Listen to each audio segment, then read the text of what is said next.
आप में से बहुत सारे लोग ऐसे हैं जो कि जल्दी से जल्दी फाइनेंशियली फ्री होना चाहते हैं।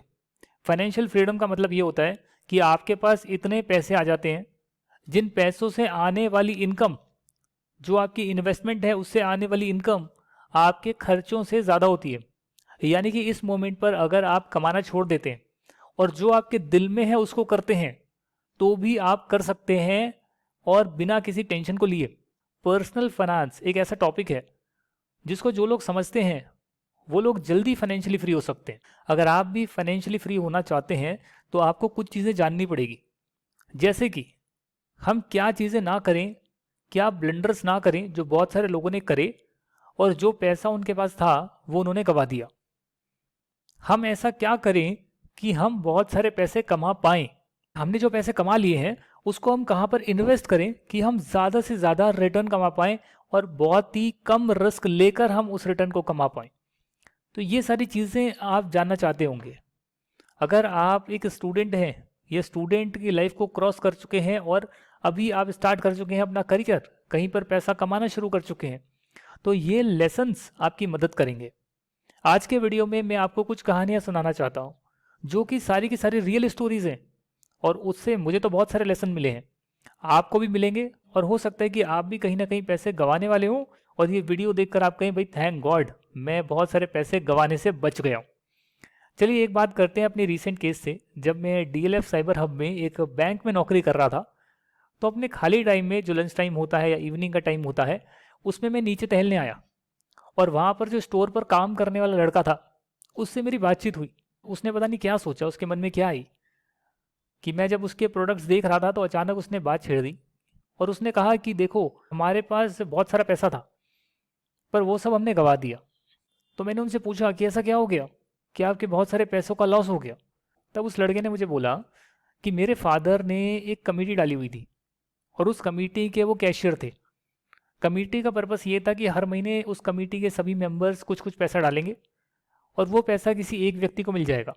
अगली बार सब लोग फिर पैसा डालेंगे अगले महीने, वो फिर दूसरे व्यक्ति को मिलेगा। ऐसे ये कमेटी चल रही थी।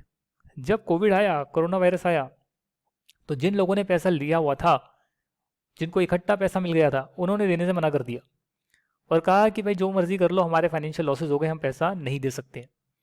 पर जिन लोगों ने पैसा दिया तो हुआ था, हर महीने के महीने दे रहे थे, पर अभी उनकी बारी नहीं आई थी। जो एक साथ में पैसा मिलता है उसकी बारी यानी बाकी थी। उन्होंने कहा कि भाई ये क्या हो गया, हमने पैसा दिया, कुछ लोग लेकर भाग गए, हमें तो अपना पैसा वापस चाहिए जो हम दे चुके हैं। तो तब जो उस लड़के के फादर थे उन्होंने अपना घर बेचा जो 40 से 50 लाख रुपए की कीमत का था, उसको 15 से 20 लाख रुपए में जल्दी से जल्दी बेच दिया, यानी आधे दाम भी नहीं मिले, और सभी लोगों का पैसा चुका दिया। बट फिर भी जो है उसमें 3 लाख रुपए अभी बच गए और जिसको चुकाने के लिए ये लड़का जो है नौकरी कर रहा है, सुबह से शाम तक स्टोर में खड़ा है और नौकरी कर रहा है ताकि वो 3 लाख रुपए भी वो चुका दे। घर में अकेला कमाने वाला है। इतना प्रेशर आया, इतनी ऐसी सिचुएशन आ गई कि उस फादर की जितनी भी रिटायरमेंट की सेविंग थी वो सारी की सारी चली गई। ये जो लड़का है इसने अपनी पढ़ाई छोड़ दी क्योंकि इसको पूरा टाइम काम करना है और पढ़ाई नहीं कर पा रहा है। He was in second year, first year हो गया था उसका ग्रेजुएशन का, सेकेंड ईयर में आया था, उसने छोड़ दिया। हालांकि मैंने उसको वहाँ पर गाइडेंस दी, बट एक ऐसा बहुत बड़ा ब्लंडर हमें पता लगा जहाँ पर अच्छे खासे पैसे कमाए हुए एक छोटी सी स्कीम में या जो ये कमेटी चला रहे हैं इसमें लोग गवा देते हैं। सिर्फ यही नहीं, मैं आपको एक और एग्जांपल देता हूँ। ये तो मैंने एक एग्जांपल दिया कि हाँ आपको नॉलेज है कि ठीक है ऐसी कमिटीज़ चल रही हैं, ऐसी बहुत सारी चीज़ें चल रही है जहाँ पर लगता है कि इकट्ठे पैसे मिल जाएंगे, कुछ फ़ायदा होगा। पर जब हम इसे डिटेल में एनालाइज करेंगे तो कहीं ना कहीं आपको पता लगेगा कि गंवाने के चांसेस ज़्यादा हैं, कमाने के चांसेस कम है और इसमें लॉजिकली कोई फ़ायदा नहीं है। बात करेंगे सेकेंड एग्जाम्पल की जो मैं अपने दोस्त का देना चाहता हूँ, who is also chartered accountant. CA होने के बाद जो कॉल्स नहीं आती है, फ़ोन पर कॉल आती है कि सर हम आपको शेयर बताएंगे, इसमें इन्वेस्ट कर लो और आपके पैसे बढ़ जाएंगे, इंट्राडे में सेट ऑफ कर देंगे, कितना पैसा लगाओगे। उसने उन कॉल्स को सच मान लिया क्योंकि लिखा था guaranteed return 20%, 5% to 10% guaranteed daily return intraday trading. उसने पैसे लगाए, सैलरी आई तो पैसे लगाए। ज़्यादा अमीर नहीं था वो, गरीब था, मेरे साथ पड़ा हुआ है। पर उसके जो फाइनेंशियल डिसीजन थे, जो उसने डिसीजंस लिए, उससे उसको कितना भारी नुकसान हुआ वो मैं आपको बताने वाला हूँ। उसने पैसा लगाया, उसने थोड़ा कमाया और फिर अचानक उसने पैसा गंवाना शुरू कर दिया। जैसे जैसे लॉस बढ़ने लगा उसके मन में एक ही चीज़ थी कि अगली बार जो पैसा आएगा उस पैसे से मैं पुराना लॉस चुका दूंगा। ऐसे कर करके उसका लॉस 20 से 25 लाख रुपए हो गया। आज उसने पर्सनल लोन लिया हुआ है जो कि 11 से 12% की रेट पर मिला है। उसने वो 20-25 लाख का लॉस चुका दिया। अब उसे 20-25 लाख का जो लोन है वो चुकाना है। अभी भी वो इस ख्याल में है कि काश कुछ ऐसा हो जाए जिससे कि मुझे बहुत सारे पैसे मिल जाए और मैं अपना लोन चुका दूं। वो समझ नहीं रहा, जो मैं उसको बताने की कोशिश कर रहा हूँ वो उसको समझ नहीं रहा है कि आप इससे बाहर कैसे आ सकते हो। समझना ही नहीं चाहता है। वो कह रहा है 20 से 25 लाख मुझे चुकाने भी हैं, और वो कह रहा है कि उसको शादी भी करनी है और शादी में भी पैसा लगेगा और पता नहीं क्या क्या चीज़ें उसे और करनी है, एक बड़ा घर भी लेना है। लोन पे लोन पे लोन पे लोन। नहीं समझ रहा कि जो डिसीजंस वो ले रहा है वो फाइनेंशियली साउंड नहीं है। उसको समझना पड़ेगा कि अभी उसको इस सिचुएशन से कैसे निकलना है और अपनी फ्यूचर की प्लानिंग कैसे करनी है। सीए होने के बाद भी इतने बड़े ब्लंडर लोग कर देते हैं। बहुत सारे लोग इस दुनिया में, अपनी कंट्री में ऐसे होंगे जिनके पास एजुकेशनल क्वालिफिकेशन तो है, पर प्रैक्टिकली वो इन स्कीम्स के चक्कर में या गलत जगहों पर फंस जाते हैं और अपने पैसे गंवा देते हैं। पर्सनल फाइनेंस का एक सबसे बड़ा रूल ये है कि आपको एटलीस्ट इतना पता होना चाहिए कि आप अपने पैसे कैसे ना गंवाएं। पैसे गंवाने से बचें तो ऑटोमेटिकली पैसे बच जाएंगे।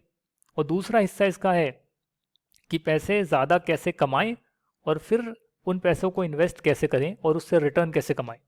अगर ऐसा आप करते हैं तो आप जल्दी अमीर बन सकते हैं, आप जल्दी करोड़पति बन सकते हैं, मिलियनर बन सकते हैं। और ये पॉसिबल है, ये पॉसिबल है। बहुत सारे लोग कर रहे हैं। जो आंकड़े हैं उनके हिसाब से भी आने वाले 10 साल के अंदर, आने वाले 10 साल में जितने करोड़पति हैं वो 10 गुना होने वाले अभी हैं, और जो फ्यूचर में होंगे 10 टाइम्स हो जाएंगे। यानी कि बहुत सारा स्कोप है, बहुत सारे लोग करोड़पति बनने वाले हैं। अगर आप राइट डिसीजन लेते हैं तो आप भी करोड़पति बन सकते हैं। ये 2 एग्जाम्पल मैंने आपके साथ शेयर करे। अब मैं कुछ और आपके साथ फाइनेंस के डिसीजन शेयर करने वाला हूँ, जिसको सुनकर आपको थोड़ा सा क्लैरिटी मिलेगी कि हाँ भाई, बात तो पते की है। ये फाइनेंशियल डिसीजन हम ले लेते हैं पर बाद में पछताते हैं, और उससे जो है हम फाइनेंशियली फ्री नहीं हो पाते। हम उलझ के रह जाते हैं। जो मिशन पर हम लगे हैं, जिसके लिए सब लोग तड़प रहे हैं कि फाइनेंशियली फ्री होना चाहते हैं, जो दिल में है वो करना चाहते हैं, वो नहीं कर पा रहे। तो कुछ फ्रॉड्स के बारे में आपको पता लगा। अब 2 डिसीजन मैं आपके साथ और शेयर करूंगा। एक है घर खरीदने का डिसीजन, उसका लॉजिक। अभी एक्सेल शीट नहीं है मेरे पास, डिटेल में नहीं दिखा रहा हूँ, कैलकुलेशंस नहीं शो कर रहा हूँ, बट सिर्फ आपसे एक वार्तालाप कर रहा हूँ, बातचीत कर रहे हैं भाई। आपने घर खरीद लिया 50 लाख का, 1 करोड़ का, आपने बहुत बड़ा घर खरीदा, आपने 20 साल का लोन उठाया, उसकी ईएमआई अब हर महीने चुकाएंगे, बहुत बढ़िया। अब यहाँ पर कुछ ब्लेंडर है। ब्लेंडर का मतलब बहुत बड़ी गलती। क्या गलतियाँ हो सकती है यहाँ पे? रिस्क है, रिटर्न हो सकता है उसको मिले, हो सकता है उसको लॉस भी हो जाए। ये रिस्क के बारे में मैं आपसे बात कर रहा हूँ। पहला रिस्क नंबर 1, अगर उस व्यक्ति की जॉब शिफ्ट हो गई किसी दूसरे शहर में, तो जो घर उसने लिया है उसका ईएमआई देना होगा। जिस जगह पर वो जाएगा वहां पर फिर रेंट पर घर लेना होगा, तो डबल डबल पैसा खर्च होगा। पहली बात। दूसरी चीज, अगर आपको तुरंत पैसों की नीड आ जाती है, जो कि घर में आपने धीरे धीरे ईएमआई पे कर इन्वेस्ट करे जा रहे हैं। 50 लाख के घर में आप 10 से 20 लाख रुपए ऑलरेडी डाल चुके हैं, बाकी 30 लाख रुपए डालना बाकी है। अगर घर 50 लाख का, 1 करोड़ का है, तो उसके हिसाब से पैसों की नीड आ गई, क्या करेंगे आप? घर पे तो पहले ही लोन लिया हुआ है, और लोन कैसे लेंगे? या फिर घर को बेचेंगे आप। और घर जो है तुरंत बिक नहीं सकता, उसकी जो लिक्विडिटी होती है उसमें टाइम लगता है। आप निकालेंगे, बायर्स आएंगे, वो उसको देखेंगे, और फिर अचानक कोई अच्छा बायर मिलेगा तो आप बेचेंगे। या फिर आप उस लड़के के फादर की तरह ही इसको आधी से भी कम वैल्यू में बेच देंगे। भाई मेरे को तो जल्दी से जल्दी बेचना है, मुझे पैसों की नीड है। तो वहाँ पर आपको फिर फाइनेंशियल लॉस हो सकता है। यानी कि घर लेने का डिसीजन कब सही है कब नहीं है, उन चीज़ों पर भी आपको नॉलेज होनी चाहिए। होनी चाहिए कि नहीं होनी चाहिए? भाई कुछ लोग कहते हैं कि घर लेना नहीं चाहिए, रेंट पर रहो। कुछ लोग कहते हैं घर ले लेना चाहिए, फैमिली वाले बोलते हैं ले लेना चाहिए, एक घर आपके पास होना ही चाहिए। तो क्या करें, लें कि ना लें, और लें तो कब लें, और कितने रुपए तक का ले सकते हैं? ये सारे डिसीजंस आपके फाइनेंस को इम्पैक्ट करते हैं। आने वाले आपकी जो जर्नी है फाइनेंशियली फ्री होने की, उसको इम्पैक्ट करते हैं। अच्छा सर, हम घर नहीं लेते, हम जो है फ्रॉड के चक्कर में नहीं पड़ते, शेयर वेयर के चक्कर में हम नहीं पड़ते, तो फिर तो हम बैंक में जो है फिक्स डिपॉजिट करा कर रख देते हैं। एफडी रहेगी, इन्फ्लेशन होगी 6% की, एफडी का रिटर्न मिलेगा मेरे को 6% का, कम से कम मैं पैसे गंवा नहीं रहा, इतनी तो श्योरिटी है। अभी भी आप गलत है। आपको लग रहा है कि आप पैसे नहीं गंवा रहे?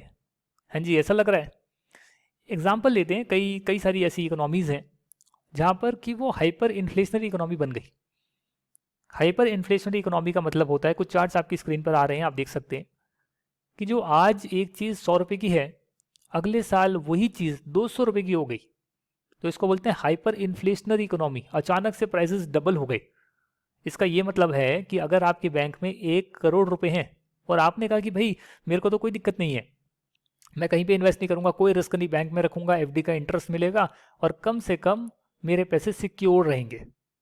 उसके बावजूद भी ऐसा हो सकता है कि 1 करोड़ रुपए आपने ज़िंदगी भर कमाए, कम से कम 10-20 साल लगाकर बहुत मेहनत करके आगे बढ़कर आपने पैसा कमाया, और यदि इकोनॉमी हाइपर इन्फ्लेशनरी इकोनॉमी बन गई जो हर साल डबल हो रहे हैं खर्चे, तो अगले 2 से 3 साल में या 3-4 साल के अंदर आपके जो 1 करोड़ रुपए हैं जो आपने सालों में कमाए हैं वो सिर्फ 15-20 लाख रुपए रह जाएंगे।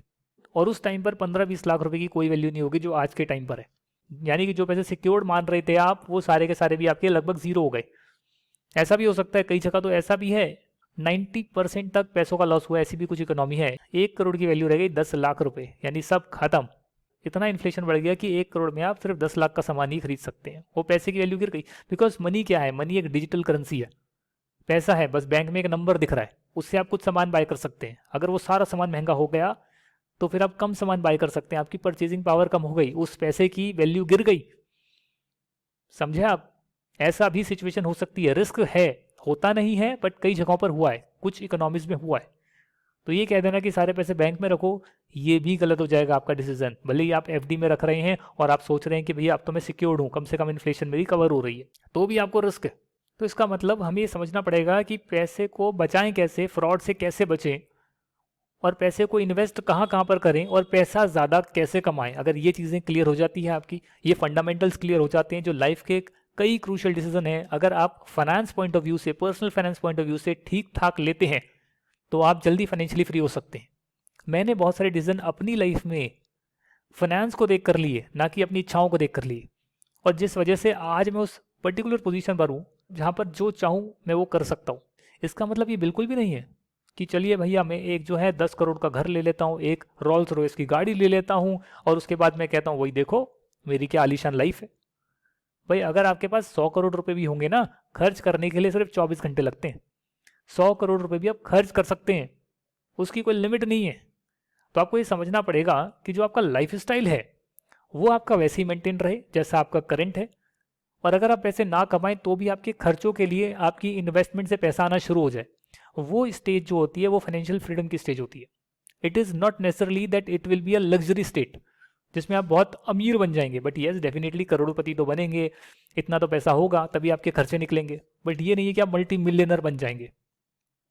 मल्टी मिलियनर भी बन सकते हैं, उसकी भी चाबी मिलेगी आपको।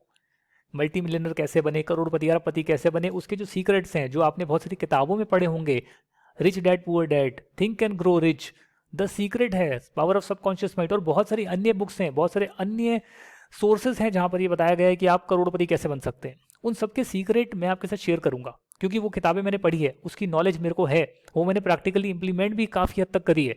तो इसके लिए वो सारी चीज़ें भी मैं इस कोर्स के अंदर शेयर करने वाला हूँ। और जब आप ढेर सारा पैसा कमाएंगे, इन्वेस्ट करेंगे, या फिर आप बिजनेस कर रहे हैं, या फिर आप सैलरी भी कमा रहे हैं, आगे बढ़ रहे हैं, तब भी एक चीज़ आपके मन में होगी कि जितना पैसा कमाएंगे उतना आपको इनकम टैक्स देना पड़ेगा। सरकार आपसे टैक्स मांगेगी आपकी इनकम पे। तो मैंने क्या किया, पर्सनल फाइनेंस के साथ में आपको इनकम टैक्स की सेविंग कैसे करें वो भी सिखाने वाला हूँ। अगर आपको ये चीज़ें आ गई, पैसा गंवाना नहीं है, पैसा कमाना कैसे, इन्वेस्ट कैसे करना है, टैक्स कैसे बचाना है, और जल्दी जल्दी फाइनेंशियली फ्री कैसे होना है, तो आप उस रास्ते पर निकल जाएंगे जिस रास्ते पर आने वाले टाइम में आप बहुत ज़्यादा रिलैक्स रहेंगे, अपने टाइम को अपने हिसाब से कंट्रोल करेंगे, जब जो करना चाहे वो कर पाएंगे। और ये चीज़ें पॉसिबल है, बहुत सारे लोग कर रहे हैं, बहुत सारे लोग और करेंगे, बट कब करेंगे? जब वो फाइनेंशियली डिसिप्लिन रहेंगे, जब उन्हें फाइनेंस के काफ़ी सारे जो डिसीजंस हैं उस पर अच्छी खासी नॉलेज होगी कि ये करना ठीक कि नहीं, या इस सिचुएशन में मैं क्या करूं। There are many situations in life, hundreds of situations in life जहां पर पैसे लगते हैं, जहां पैसे बचा सकते हैं, पर आपको पता होना चाहिए कि मैं इस टाइम पर राइट डिसीजन कैसे लूं। तो ये जो कोर्स आ रहा है मेरा पर्सनल फाइनेंस का पार्ट टू फाइनेंशियल फ्रीडम, साथ में पर्सनल इनकम टैक्स के बारे में बात करेंगे। ये कोर्स आपको देगा complete knowledge on different different aspects of a personal finance and how you can save money, how you can invest, how you can earn. Everything will be disclosed. All the secrets will be disclosed in this particular session. आप इसको attend कर सकते हैं मेरी application से, CA Yogesh Verma app को आप download कर सकते हैं। वहाँ पर इसका पूरा फुल फ्लेज कोर्स आने वाले टाइम में अपलोड होगा। हर हफ्ते एक वीडियो में कोशिश करूँगा आए।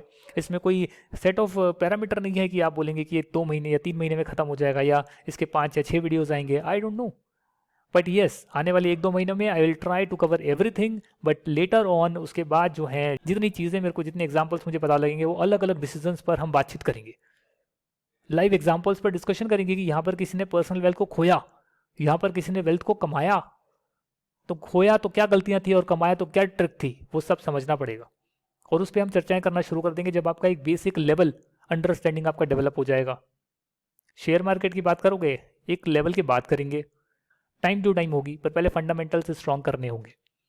नेक्स्ट वीडियो ऐप के अंदर नेक्स्ट वीक आएगा। Thank you very much. The link is given in the description. Do join and share with your friends. और फ्री कंटेंट के लिए चैनल को सब्सक्राइब कर लीजिए, क्योंकि यहाँ पे फ्री कंटेंट भी कुछ ना कुछ आते रहेगा।